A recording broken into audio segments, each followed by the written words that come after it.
नमस्कार विद्यार्थी मित्रांनो, मागच्या वेळेला आपण संगीत शिक्षण पारंपरिक आधुनिक या घटक क्रमांक 1 मध्ये त्यातला जो पहिला भाग आहे तो बघितलेला होता, ज्यामध्ये आपण गुरु शिष्य परंपरा कशी अस्तित्वात आली, म्हणजेच गुरुकुल पद्धती कशी अस्तित्वात आली, त्यामधून घराणी कशी निर्माण झाली, त्यानंतर काळानुसार ही गुरुशिष्य परंपरा जी आहे ती कशा प्रकारे बदलत गेली आणि मग शाळा महाविद्यालयामध्ये संगीत हा विषय सुरू करण्यात आला आणि मग जे संगीताचं शिक्षण गुरु समोर बसून प्रत्यक्ष गुरुमुखातून आपल्याला शिकायचं असतं, ग्रहण करायचं असतं, म्हणून मग त्या प्राचीन गुरुकुल पद्धतीला आधुनिक गुरुकुल पद्धतीमध्ये परावर्तित करण्यात आलं आणि अशा प्रकारची गुरुकुलं जी आहे ती मोठमोठ्या शहरांमध्ये सुरू झाली.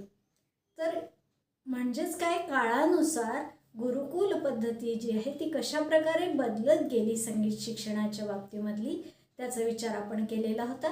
त्यातलाच दुसरा भाग जो आहे की या संगीत शिक्षण पद्धतीशिवाय विज्ञानाने आपल्या संगीत शिक्षणामध्ये आपलं काय योगदान दिलं ते आपण यामध्ये बघणार आहोत. बघा, आधुनिक संगीत शिक्षणात विज्ञानाचा सहयोग म्हणजे विज्ञानाचा सहभाग आपल्या संगीत शिक्षणामध्ये किती आहे, कुठली कुठली साधनं जी आहेत ती आपल्या संगीत शिक्षणामध्ये आणखी वरदान ठरणारी अशा प्रकारची निर्माण झाली, त्याचा विचार आपण यामध्ये करणार आहोत.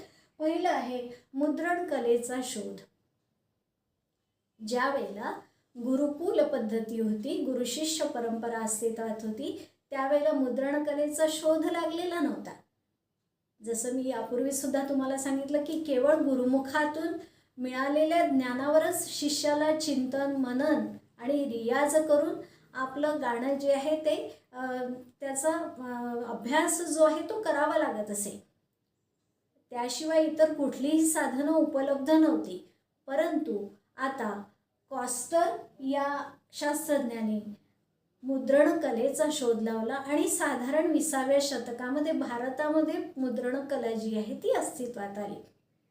आता मुद्रण कला अस्तित्वात आल्यामुळे काय झालं की रागांमधल्या विविध बंदिशी, विविध गीत प्रकार, स्वरलिपी यांचं लेखन करणं शक्य झालं.